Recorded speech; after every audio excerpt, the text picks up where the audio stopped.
2023, we will provide solar-powered electricity to 5 million Nigerians by 2023. Osinbajo.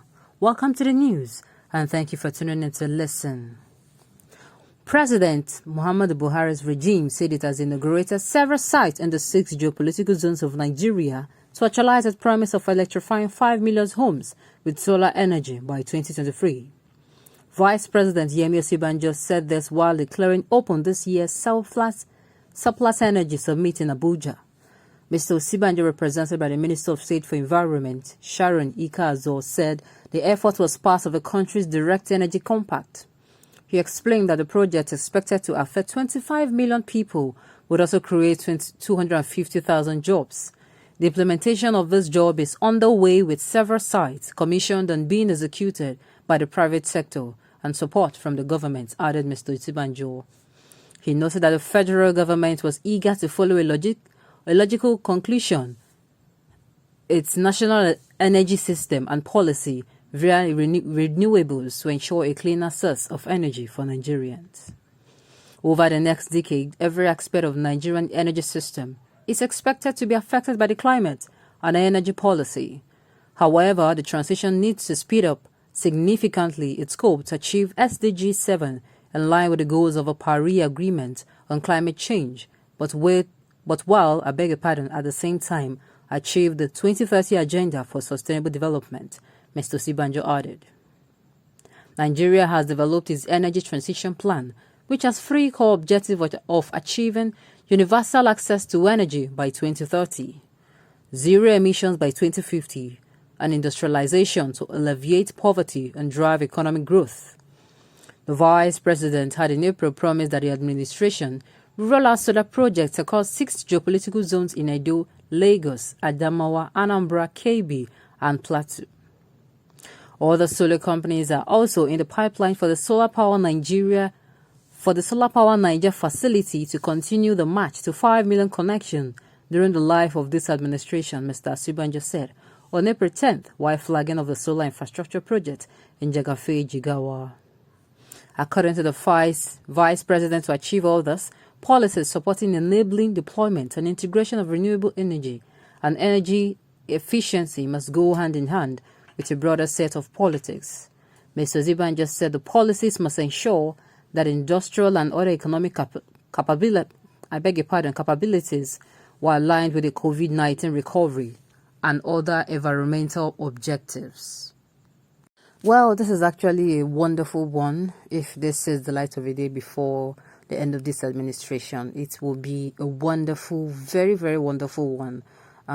If it is achieved, it is going to at least lighten the burden on most of the production companies we have in Nigeria that has been screaming that cost of production, which especially I think energy is also one of it. So it is going to be a wonderful one for manufacturers, for producers. I just pray that at the end of it all, it sees the light of the day. I respect you, sir. I respect you enough with all your brain. The present administration has rendered you so useful. It is not that I know being a vice has no effect. In fact, you would have been more useful as an AGF or any other post than being the vice. But you are still the man now. But you see, this we will. Please go. Please let us go. Let us go practically till the end from now. You and the current administration have successfully took us back to 60 years. The good news is someone somehow would repair this country in our lifetime. We refuse to give up. Okay? This should have been done a long time ago, and even the supplying neighboring countries with power, considering the amount of sunshine, for example, the north. Hope it does happen, as it will be a good development for the environment, cutting down pollution. Good idea.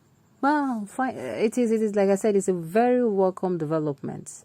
It is going to do a lot, like a whole lot.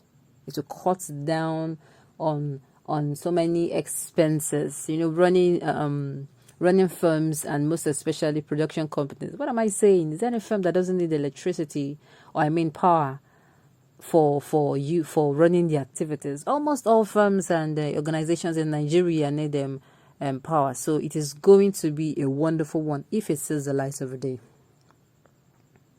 For 6 years, APC has been promising, but they have not fulfilled a single promise. Okay, 6 years after being in power, they are still campaigning. How do you explain adding 39 trillion debt in 6 years, but the total capital project is less than 7 trillion naira? This is what Buhari, Tinubu's APC did to Nigeria, and they want to borrow more. They ruined everything. If AC should come back for another 8 years, you can only imagine the suffering, hardship, and deaths. What you have experienced in the past 6 years will be child's play. Simply, APC should take Nigeria back to where we were in 2015. Life was better then.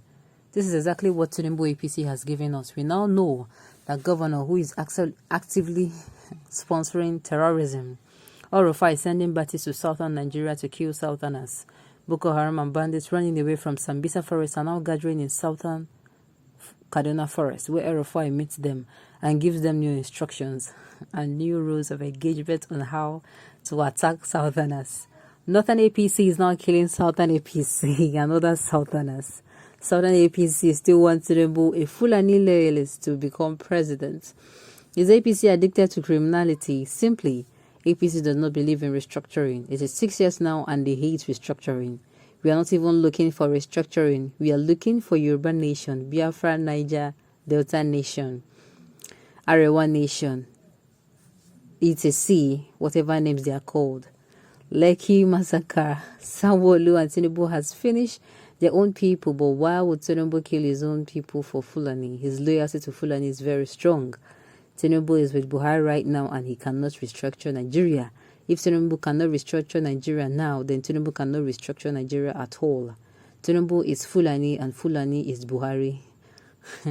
I don't know why this is cracking me up. Tinubu and Buhari are the same thing. Tinubu is a Yoruba man in the flesh, but a Fulani in his soul. Tinubu does not mind sacrificing his own people to please Fulani. This is a dangerous alliance, and this is exactly what he will do once you give him a chance. Buhari begged for a chance to be president, and this is where we are now.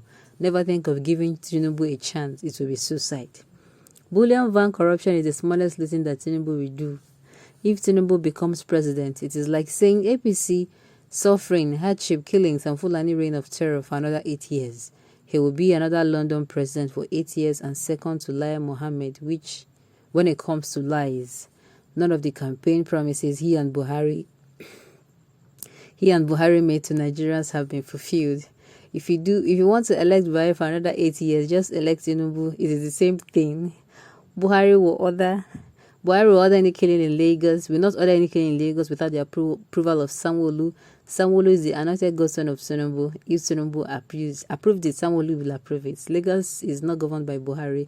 Lagos is governed by Sanwo-Olu. Also, Tinubu is the leader of APC. APC is the ruling party in Lagos. Do you still need more education on this? Or do you want to still defend Tinubu? We can never fall for APC lies again. APC is dead to Nigeria. Okay, this is actually very long. To fix Nigeria, we need people like Mike, Saraki, Donald Duke, and Peter Obi. These are the people who can either restructure Nigeria or break it up into regions. The rest are old corrupt politicians waiting to be recycled. Oh my goodness. How are you so sure? How did you come up with all this? You have a wonderful, in short, you're very creative in writing. And this has brought us to the end of the news. Thank you so much for tuning in to listen till I come your way next time. Enjoy the rest of your day.